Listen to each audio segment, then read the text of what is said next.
talk about how you might organize work organizations for quality of life. Let's begin with what's the purpose of a business, any business, maybe your business. Is it just to make money, or does it have a further mission to improve life for your customers, for the people that work for you, for others, and maybe for all life, like the environment? That's a tough proposition. It's very different. Every work institution has to have a business model. If you're not taking in as much money as you spend, you're in trouble because it takes money to do about anything. So what do we need to do today? Well, we are now in a problem of the dysfunction of the business model. We're all subject to a business model, even if we run a nonprofit or a school or a church. You got to take in enough money, one way or another, to cover how much you spend. And given this transactional economy, you have to have some money just to function. Now, that sounds wonderful, and it is up to a point, because it's done a lot for us. It's also done a lot against us. Because if the whole idea is pretty much just make money and disregard all other factors, most businesses don't, but if they do, you have what I'd call a mafia economy. You know, you got the tough guys that control things, and everybody else pays their extortion money. You can have a whole economy like that, and a few are. If you're going to have a different kind of economy and a different kind of business, then we need to take more responsibility.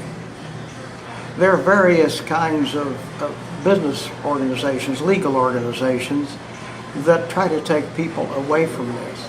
One is a co-op, a cooperative. It's a legal business form. Another one is economic stock ownership plans, or ESOPs. A third one, a little more recent, is a B corporation, and there are a few others. But you can't restructure your way out of this problem. Very recently, software companies have attempted to develop what they call platform cooperation or platform cooperatives, going for what they call the sharing economy. It may or may not be working well. Uber is a class example of that, and Uber has a lot of critics. Why? Because they're talking about a sharing economy, but what you're doing is pushing the work off on somebody else and the ownership of capital on somebody else. And because you control the nerve system of it, the software, you get the money. Not necessarily a great business model, and somewhere along the line it lacks social responsibility. Almost any company of any size will tell you they have social responsibility. But to what extent and for what purpose? And are they just kind of tinkering a little around the edges while trying to maximize their profit, or not? If we're really going to push that idea, then we have to think about consciously creating quality life for a new big middle class. That's most of us. That's not going to be easy, because nearly all of our instincts take us toward an elite and a bunch of followers. And historically, almost everything has fallen into that pattern. So to really get away from that, we have to think about a society in which you have responsibilities and not just rights. For example, a community and the businesses in it can take a zone and say, we want to improve or better our quality of life in this zone, and that includes taking care of the environment on which we depend long term.